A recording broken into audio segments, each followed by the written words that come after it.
মুমিনদেরকে বলা হয়েছে তোমরা কখনো হতাশ হবে না, কারণ তাকদীর লেখা হয়ে গেছে, হতাশার কোনো কারণ নাই। একটা প্রবণতা আমরা সমাজে দেখছি আত্মহত্যার। ইয়াং জেনারেশনকে আমরা নসিহত করব যে ভুলেও নিজের জীবনকে বিসর্জন দিতে যাবেন। আল্লাহ রাব্বুল আলামিন আপনাদেরকে সৃষ্টি করেছেন তার ইবাদত করার জন্য এবং তার জমিনে তার দিনটাকে প্রতিষ্ঠা করার জন্য। খেলায় খেলায় আপনার জীবনটা নষ্ট করবেন না, ঠিক আছে ভাই? আল্লাহ বোঝার তৌফিক দান করেন। তো কলম সৃষ্টি করার পরে কিয়ামত পর্যন্ত সব লেখা হয়ে গেছে। এখন আমাদের এই পৃথিবীতে তো মানুষ ছিল না, ছিল? এদিকে মনোযোগ দেন। এই পৃথিবীতে কি আগে মানুষ ছিল? এই পৃথিবীতে আগে কি ছিল তাহলে বলেন? হ্যাঁ, মাশাআল্লাহ। এই পৃথিবীতে আগে কি ছিল? এখন ওরা নাই? সবার সাথেই কিন্তু একটা করে আছে। কমপক্ষে কয়টা করে? সবার সাথে কমপক্ষে একটা করে। আর কোন কোন জায়গা আছে যেখানে জিনের বড় বড় আখড়া আছে। পৃথিবীতে যে জায়গাগুলো থেকে ইসলাম বিরোধী অপতৎপরতাগুলো চলে, ওখানে জিনের আখড়া বেশি। আর কথা বুঝতে পারছেন? তো জিন জাতিকে আল্লাহ পাক ধ্বংস করে দিয়েছেন তাদের পাপের কারণে, আল্লাহ দ্রোহিতার কারণে, অবাধ্যতার কারণে। এখন আল্লাহ রাব্বুল আলামিন ইরাদা করলেন পৃথিবীতে আমাদেরকে সৃষ্টি করবেন, মানে মানুষকে সৃষ্টি করবেন। আল্লাহ পাক তার সমস্ত ফেরেশতাদেরকে একত্রিত করলেন। ঘটনাটা কিন্তু খুব ইন্টারেস্টিং। আমি জানি এখানে ওলামায়ে কেরামও আছেন, তবে আমি সবার জন্য প্রযোজ্য হয় এমন কথা বলারই চেষ্টা করছি, কারণ অনেকে হয়তো এগুলো নাও জানতে পারে। তো আল্লাহ পাকের ভাষায় আমি যদি বলি, আল্লাহ রাব্বুল আলামিন বলছেন, বা'দা আউযু বিল্লাহি মিনাশ শাইতানির রাজীম, ওয়াইয ক্বালা রাব্বুকা লিল মালায়েকা ইন্নী জাঈলুন ফিল আরদি খলিফা। হে নবী মুহাম্মদ সাল্লাল্লাহু আলাইহি ওয়াসাল্লাম, তুমি স্মরণ করো সেই সময়ের কথা যখন আল্লাহ তোমার রব সমস্ত ফেরেশতাদেরকে ডেকে বলেছিলেন যে ইন্নী জাঈলুন ফিল আরদি খলিফা, আমি জমিনে মানে পৃথিবীতে আমার খলিফা পাঠাতে চাই।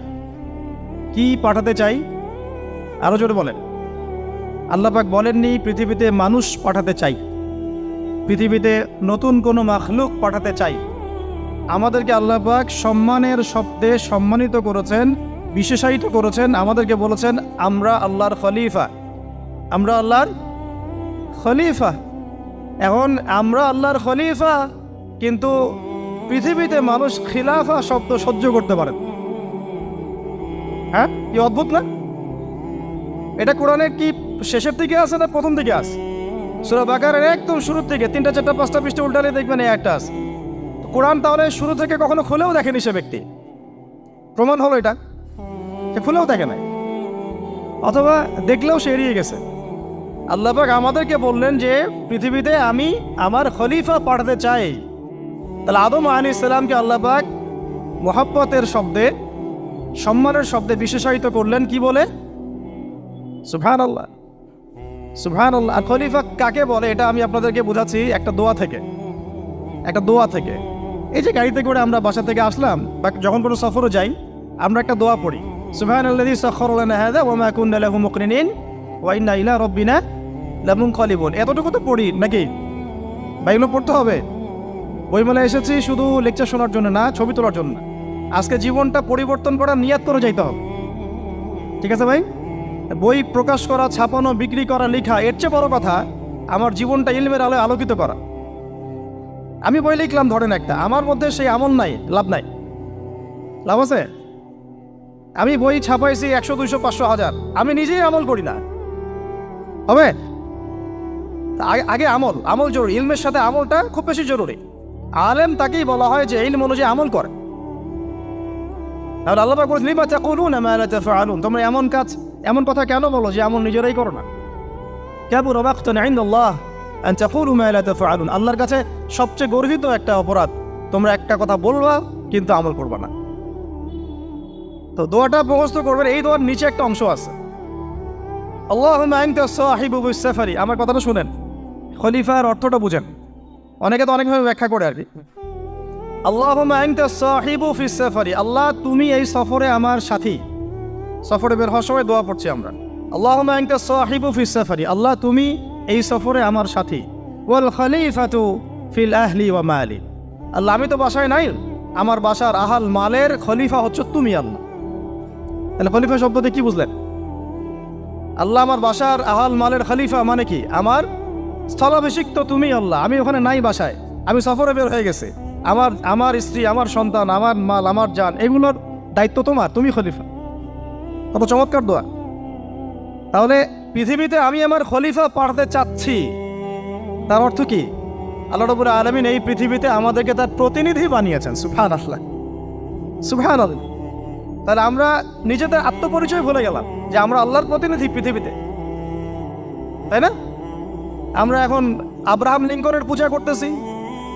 আব্রাহাম লিঙ্কনের পূজা তো বুঝেন না আপনারা, এটা হচ্ছে ওই যে সোকল ডেমোক্রেসির পূজার। আদতে প্রকৃত গণতন্ত্র বলে কিছু নাই এই বিশ্বের মধ্যে, যা আছে এগুলো তথাকথিত আর কি, স্লোগান জাস্ট, আর কিছু না। এটা যারা চর্চা করে তারাও জানে, আমাদের কাছে তারাই বলে। আদতে এই আপনার কমিউনিজমের কথা বলেন, এই লেনিন স্টেলিনারিজমের কথা বলেন, আপনি মুসলিনের কথা বলেন, চাইনিজ দর্শনের কথা বলেন, রাশিয়ান দর্শনের কথা বলেন, আর এই যে আরেকটা কি চলতেছে সেকুলারিজমের কথা বলেন, ন্যাশনালিজমের কথা বলেন, এগুলো একটা তাত্ত্বিক মতবাদ শুধুমাত্র। প্রকৃত মতবাদগুলো আপনি পাবেন বিশুদ্ধ যেগুলো কোরআন এবং হাদিসেই, এর বাইরে নাই। তা আমরা কিন্তু আল্লাহর খলিফা পরিচয় দিতে এখন দ্বিধাবোধ করতেছি। এই জমিনে আল্লাহ পাক আমাদেরকে তার খলিফা বানিয়ে পাঠিয়েছে। এখন খলিফা হলাম কিভাবে? কিসের গুণে খলিফা হলাম? প্রশ্নটা এটা। আমাদের কি 10টা হাত, 10টা পা, বেশি শক্তি ফেরেশতাদের চাইতে, যে আমরা খলিফা হলাম কিসের ভিত্তিতে? আর কিভাবে হলাম এটা শুনুন। আল্লাহ পাক বলছেন, ওয়াল্লামা আদামাল আসমাআ কুল্লাহা। আল্লাহ বলছেন আমি আদমকে এই মহাবিশ্বের যত নাম আছে, নাউন্স, ইসম, সব শিক্ষা দিয়েছি। সুবহানাল্লাহ। এই মহাবিশ্বের যত নাম, এখানে ইসম শব্দের অর্থ কিন্তু জ্ঞান। ইসম মানে কি? এখানে জ্ঞান। মহাবিশ্বের যে জ্ঞানগুলো আছে, এই জ্ঞানগুলো আল্লাহ পাক আমাদের আদি পিতাকে শিক্ষা দিয়েছেন। আমাদের আদি পিতাকে আল্লাহ নিজে শিক্ষা দিয়েছেন। সৃষ্টিগতভাবে আমরা জ্ঞানী ছিলাম না, আল্লাহ পাক আমাদেরকে জ্ঞান শিক্ষা দিয়েছেন। আমরা ফিলোসফির বইগুলো খুললে দেখবেন ওখানে বুদ্ধিবাদ নামে একটা মতবাদ আছে। মানে তারা বলে যে মানুষ সৃষ্টিগতভাবেই একজন বুদ্ধিদীপ্ত প্রাণী। এটা ভুল কনসেপ্ট। সৃষ্টিগতভাবে আমাদের মধ্যে জ্ঞান ছিল না, আল্লাহ পাক আমাদেরকে জ্ঞান শিক্ষা দিয়েছেন। কথা বুঝতে পারছেন? একটা মতবাদ তাদের আছে অভিজ্ঞতাবাদ, মানে মানুষ অভিজ্ঞতা থেকেই শিখে। আরেকটা আছে সমন্বয় মতবাদ, আপনারা তো এগুলো অনেকে পড়েছেন হয়তো। এর বাইরে যে একটা মতবাদ আছে যে আল্লাহর পক্ষ থেকে ওহী ভিত্তিক মানুষ জ্ঞান শিখে, এই মতবাদ কোনো দার্শনিকের বইয়ে স্থান পেল না। কি আফসোস, কি আফসোস। অথচ মুসলিম ঘরের দার্শনিক তারা। আমরাও পড়েছি ভাই, 4 বছর এই কারণে গেলেই। কি আফসোস, আল্লাহ পাকের ওহীর পক্ষ থেকে যে জ্ঞান আসতে পারে এইটা কনসেপ্টই নাই। অথচ এখানে কোরআনে আল্লাহ পাক বলছেন, ওয়াল্লামা আদামাল আসমাআ কুল্লাহা, আমি আল্লাহ আদমকে সমস্ত নাম শিক্ষা দিয়েছি। সুবহানাল্লাহ। এরপরে এই যে জ্ঞান আদম আলাইহিস সালামকে আল্লাহ পাক শিক্ষা দিলেন, এর ফলশ্রুতিতেই আল্লাহ পাক বললেন যে ওয়াইয কুলনা লিল মালাইকা উসজুদু লি আদম, হে ফেরেশতারা তোমরা এখন আদমকে সিজদা করো। কি ফেরেশতাদেরকে দিয়ে আল্লাহ পাক আমাদের পিতাকে সিজদা করালেন কিসের মানদণ্ডে? কিসের কারণে? জ্ঞানের কারণে। জ্ঞানের কারণে ফেরেশতাদেরকে আল্লাহ পাক বললেন যে এই নামগুলো বলে দাও তো তোমরা। তারা বলতে পারলো না। তারা বললো লা ইলম আল্লাহুম্মা লা ইলমা লানা ইল্লা মা আল্লামতানা। আল্লাহ আমাদের তো সেই জ্ঞান নাই, শুধু ওইটুকু জ্ঞান আছে যা আপনি আমাদেরকে শিখিয়েছেন। তখন আল্লাহ পাক বলেছিলেন যে আমি যা জানি তোমরা তো জানো না। আমি কি বলি নাই যে আমি আসমান জমিনের গায়েবের সব খবর জানি? তখন আল্লাহ বললেন যে তোমরা সবাই সিজদা করো আদমকে। তাহলে আমাদের পিতাকে খলিফা করা হলো, জ্ঞান শেখানো হলো, আল্লাহ পাক নিজে শেখালেন, ফেরেশতা মণ্ডলীদের দিয়ে সিজদা পর্যন্ত করালেন। কিসের মানদণ্ডে? আরো আসতে বলেন, জ্ঞানের মানদণ্ডে। এখন যদি আমরা একটু প্রশ্ন ছুড়ে দেই নিজ নিজ বিবেকে, আমরা কি সেই ওহীর 10টা সূরাও শিখেছি? 10টা পারা কি পড়া হয়েছে কখনো? 10টা সূরারও কি অর্থ জানি? অনেকে তো 10টা আয়াতের অর্থ জানি না। আমরা কি সেই ওহীর 10টা হাদিস শিখেছি? তাহলে আমরা কোথায় সম্মান খুঁজতেছি? পশ্চিমাদের কাছে? বলেন। সত্যি সবচেয়ে আফসোস লাগে আমার একটা জিনিস, যে মুসলিমরা আমরা এখন আমাদের আত্মপরিচয় ভুলে যাচ্ছি, আর আল্লাহ পাক আমাদেরকে যেখানে সম্মান রেখেছে ওইখানে সম্মান না খুঁজে আমরা অন্যের দাসত্বের সম্মান খুঁজতেছি। আল্লাহ আমাদেরকে বোঝার তৌফিক দান করে। এটা অজ্ঞতার কারণে হচ্ছে। আমাদের কাজ তাদেরকে সচেতন করা বা তাদেরকে মেসেজ পৌঁছে দেয়া। আমরা উগ্র পন্থা অবলম্বন করব, আমরা হিকমার সাথে প্রজ্ঞার সাথে মানুষকে বোঝানোর চেষ্টা করব, এগুলো বোঝানোর অংশ। এখন আচ্ছা, আরেকটা কথা আপনাদেরকে বলি, একটা কথা আমি মাঝখানে মিস হয়ে গেছে। এই যে আল্লাহ পাক আমাদেরকে খলিফা করে পাঠিয়েছেন, খলিফার কাজ কি? প্রশ্ন না? আমাদের কাজ কি তাহলে? এই কাজটা আল্লাহ পাক আবার ব্যাখ্যা করেছেন সূরা সদের মধ্যে। কোন সূরায়? সূরা সদ। সদ নামে একটা সূরা আছে, সূরা ইয়াসিনের আগে পড়ে পাবেন। তো এখানে আল্লাহ পাক আরো একজন নবীকে তার খলিফা বলেছেন। সেই নবীর নাম দাউদ আলাইহিস সালাম। কি নাম? আর দাউদ আলাইহিস সালাম কিন্তু এই জেরুজালেম থেকে, যেখানে এখন ওই জায়নিস্টরা বোম্বিং করে আর কি, নিরীহ মুসলিমদেরকে হত্যা করে বিগত 70 বছর থেকে, ওই জেরুজালেম থেকে কিন্তু দাউদ আলাইহিস সালাম বিশ্ব শাসন করেছিলেন। তার পরবর্তীতে তার সন্তান সুলাইমান আলাইহিস সালামও কিন্তু ওখান থেকেই বিশ্ব শাসন করেছিলেন। আর এখনকার বনু ইসরাইল দাবিদার এই জায়নিস্টরা, তারাও কিন্তু ওই ফিকিরই করছে, ওখান থেকে তারা বিশ্ব শাসন করতে চায় এবং তারা মনে করে তাদের একজন মাসিহ আসবে, সেই মাসিহ আসলে তারা বিশ্ব শাসন করবে। আমরা সেই মাসিহের নাম জানি মাসিহুদ দাজ্জাল। কি নাম?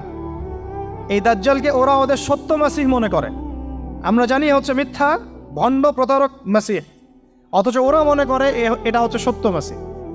এই জায়গায় তারা ধোঁকা খাচ্ছে। অথচ সত্য মাসিহ হচ্ছেন ঈসা আলাইহিস সালাম, যিনি আবার শেষ জামানায় আসবেন এবং তার হাতেই এই মাসিহুদ দাজ্জাল মারা যাবে এবং তারপরে পুরো বিশ্বে আবার ওই খিলাফা কায়েম হবে, ওই যে খলিফা, ওটা সারা বিশ্বে কায়েম হবে। এই টাউন হলও বাদ যাবে না ইনশাআল্লাহ। এটা মানুষ মানতে চাচ্ছে না, কিন্তু মানুষ না মানলে কি? আল্লাহ পাকের নকশায় সব আঁকা আছে কখন কি হবে। কে কে কল্পনা করেছিল যে আজকে আপনারা বসে এখানে দিনের আলোচনা করবেন? কল্পনা করা যায় তো?